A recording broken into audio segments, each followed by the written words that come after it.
Right. What are you talking, are you? Yeah, it's my fucking film. Yeah, go on then. Off you go. So, I am out with Duncan. We are bream fishing. We're on one of Farnham Angling Society's waters. One of the club waters here. It's, what is this, 6-7 acres? Yeah, around that time. Sort of size. The lovely thing about this lake is having a good head of bream and being fairly small in size, you're never far away from the bream. A bit like you. What? Small in size. Oh, thanks, yeah. So, even you might catch a bream or two today if you want to start getting a little bit kind of like sarcastic. He's going to get feisty. I'll tell you what we will find out today is just how bad my casting is, because it's weird, you know, I've done a lot of carp fishing in my time, and let's be honest, you know, a lot of the time I'm fishing the margins. I'm a big fan of the margin, it means I don't need to cast. But also, you know, you might be, oh, kingfisher. You around here, yeah? Yeah. Yeah, you know, also sometimes I might use a bait boat. Don't look at me like that, don't judge me. So it's nice to kind of get back out course fishing and really trying to get to grips with that, because I do a lot of river fishing and, you know, I can cast all right.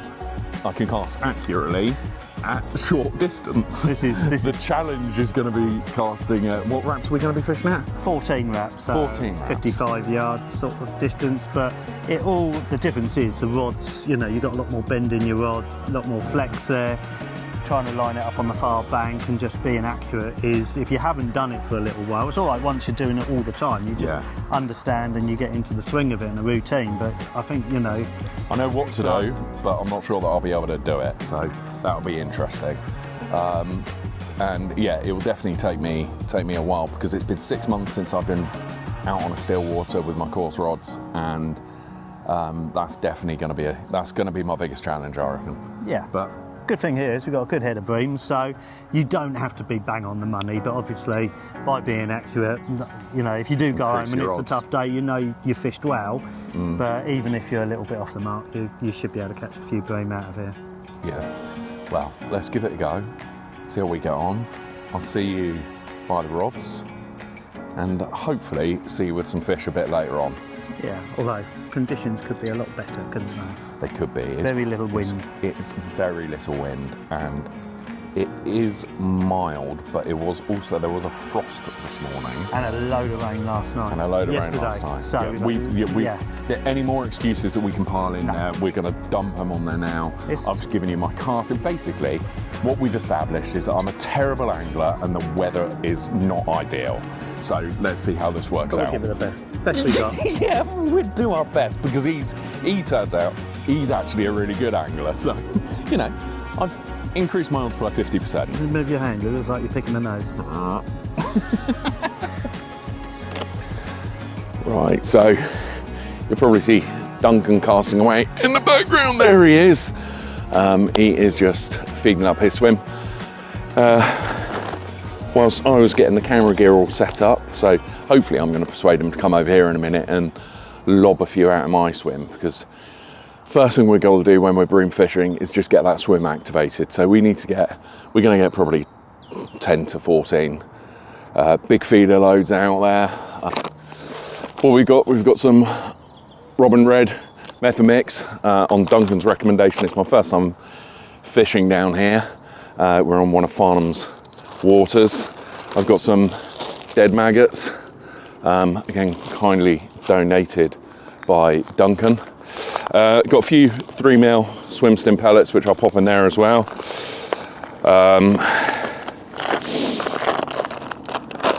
Those are the red krill, and I've got some live maggots as well, which are going to be on the hook bait. So 3 live maggots on a size 16. What I have got as well, Duncan got very upset when I turned up with my spod rod with a spot on the end. He was like, are you not going to feed the fish on a bottom? But I've got this bad boy cage feeder, which is slightly unusual. Obviously it's for feeding up, but what's slightly unusual about it, I've never used one like this. It's got a kind of closed top to it. So it'd be interesting to see what that casts like and how that retrieves, and whether that comes up in the water after settling on the bottom when you strike out just to get the feed out there. So I'll give that a whirl as well in a moment. Right, let's get some ground bait on the go. A funny thing yesterday, I went into a tackle shop, pick up some maggots, and I was off the back of the school run. 10 minutes away this tackle shop is from where I live, and I was like, I'll just nip in there, pick up some maggots, and I didn't have a bait container with me. And the guy's like, no, I can't put it in a bag. And I'm like, why not? Like, well, it's livestock, and so we get fined. And I was like, I'm gonna drown them. Like, I don't think it matters that they're gonna potentially suffocate for 10 minutes in a plastic bag as I drive home. I'm literally gonna drown them tomorrow. So, madness. World has gone mad. I thought you were going to say you got charged 30p for the bag. No, that would have been all right. I had to buy a bloody bait container. I'd got the right hump on. I understand rules are rules, but really.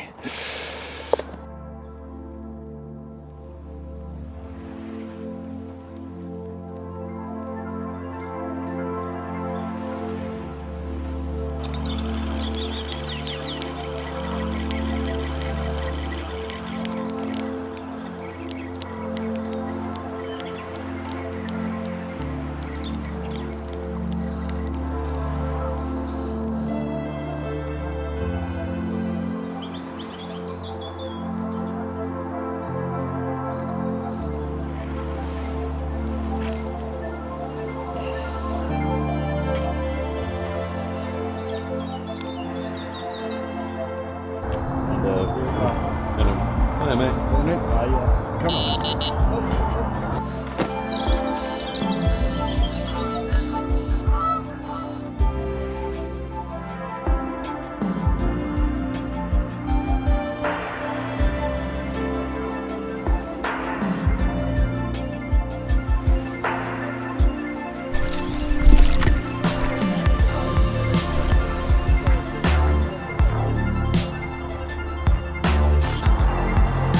Yeah, nice male bream.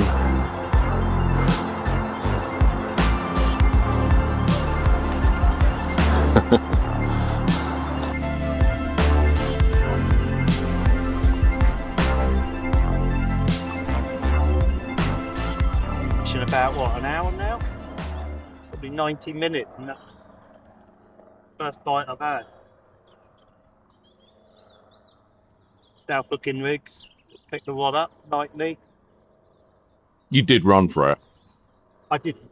You did, mate. I did not. You did. You ran for a bream bite. I tripped slightly as I got off my chair. That's what it was. But no, you did a little jog, and you only had 2 meters to go. That wasn't a jog of it's a bream. It was a jog of I've got a bite at long last. It was a jog. Yeah, it was a jog of. Thank God for that. I'm not going to get absolutely slaughtered off the next peg Yeah. with somebody casting here, there, and everywhere. No, I'll say you're all right, actually. I don't. It's ropey casting at best, but gets the job done. Yeah.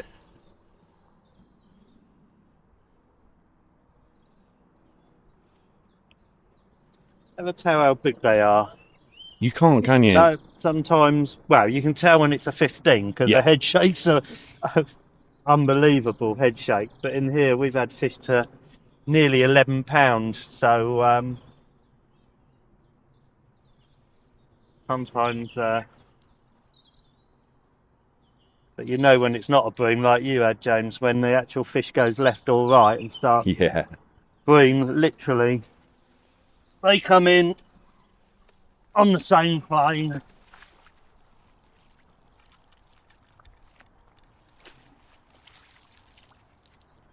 Undo.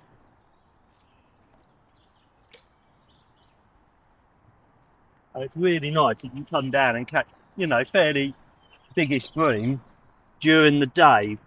Because quite often you find, especially on the bigger lakes, that they're very nocturnal. And you have to start fishing at night for them. But down here, it's only about, I don't know, 6 acres, this lake. So you're never a million miles away from them. And there's enough here to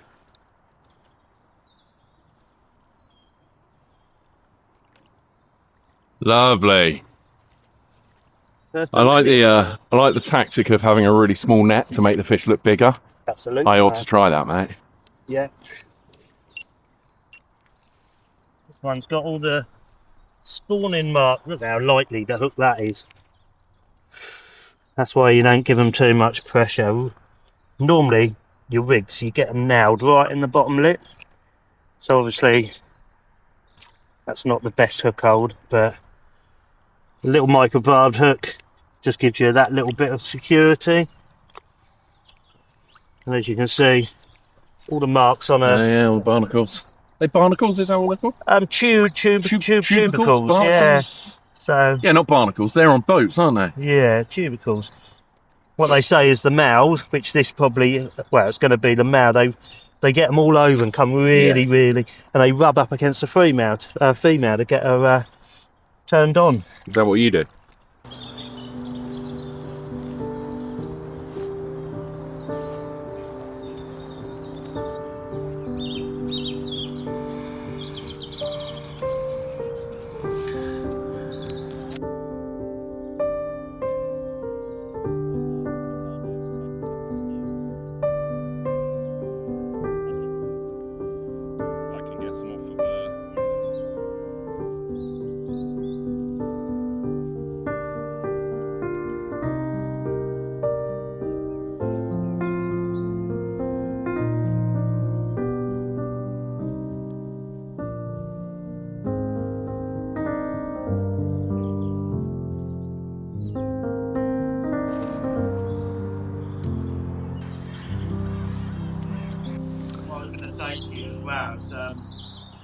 I'm literally just about to start filming. He's so fucking rude, honestly. Go on, Duncan.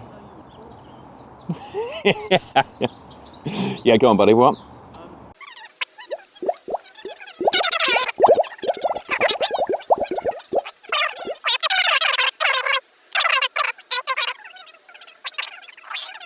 Yeah, completely. Yeah. You finished? It's a bit like when my missus starts watching TV, or we start watching TV together, and then immediately, like, it's been going for about 20 seconds, she'll pause it and be like, I meant to tell you. Yeah, it's one of them, isn't it? Anyhow, right, let's talk through this tackle, what we got. I'm just going to go through the rig.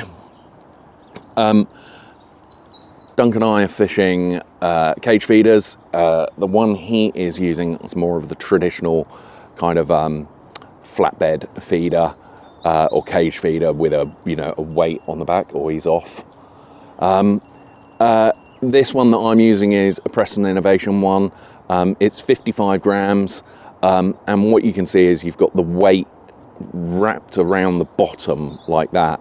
And what it does mean is, for someone who isn't as good at casting as Duncan, this just helps, it helps get that extra little bit of distance, hopefully a bit easier. I'm fishing it helicopter style, so just a pretty typical helicopter rig hook link, 0.15, so £5.14. What's that? That's what? About an inch. Do you know what I mean? That's about an inch, isn't it? Yeah, you can see how long it is. But yeah, 3 or 4 inches. Little tail just to push it out away from the swivel. And then a size 16 super specialist. I'm on Farnham's water here. You can use micro barbed, as long as it passes what they call the jumper test, where it goes in the jumper and it comes back out and doesn't get caught, basically. In terms of the helicopter rig, something quite interesting that I'll show you here. And this is something that the tench fishers, if any of you guys are a member of the tench fishers, and if you're not, then look it up. If you're into your tench fishing, then it's worth becoming a member of that club. There's loads of great advice there.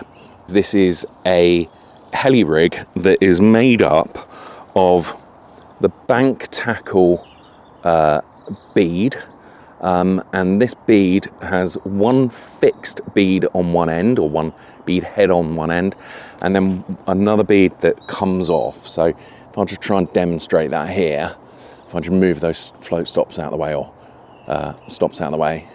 So this bead here comes off, and that's the bead that's closest to your tip.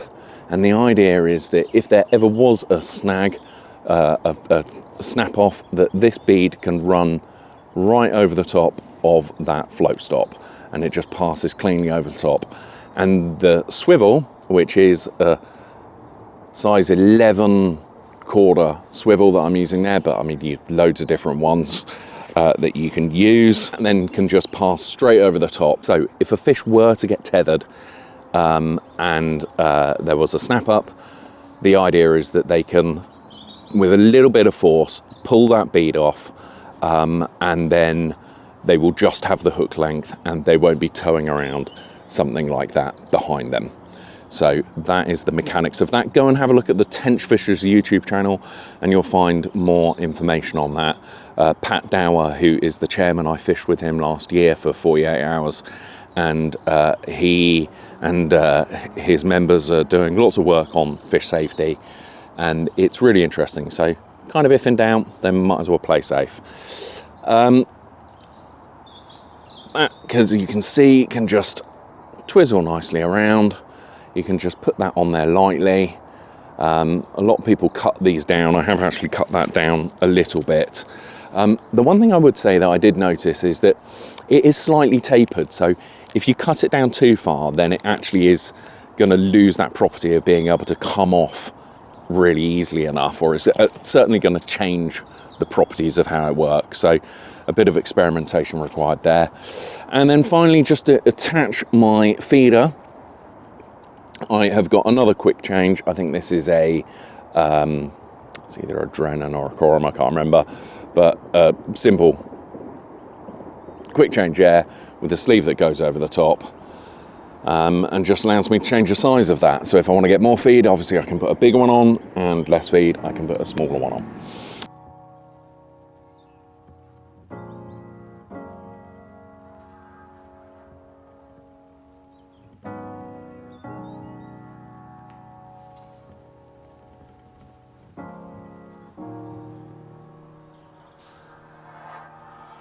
So there we go, a few hours on the bank. So they are switching on for spring for sure. Not ideal weather conditions, were they, Well, man? first thing, I mean, it was nearly a frost this morning, bright sunshine, no wind. The wind hasn't picked up apart from James. But we have had some cloud cover come in. And Yeah. I think the thing we thought today was, one, when the cloud cover came over, the fishing improved. Yep. And two, If we worked it, yeah. if we put the effort in, we could catch a fish. But I'm not gonna lie, I was dicking around with a load of new camera gear as well. So How many did you had 6 or 7 bream, a 6 carp, or 7 bream and a carp. and I had a carp as well, a little stocking Yeah. lure, and probably 10 or 12 bream as well, which you would have had if you weren't dicking about with a camera. Exactly. Because he's always dicking about with something. I am always dicking around with something. But no. The other thing that we learned is that my casting is indeed terrible. So that is something I need to practice on. Sometimes it's like absolutely bow on. It's like playing golf, isn't it? You know, you hit one and it's perfect. Next one's absolute shocker. Practice But makes perfect. practice makes perfect, and that's what I'm here for. So yeah, Let's get I back. hope you enjoyed the video. We'll get these back. Tight lines, everyone. See you soon.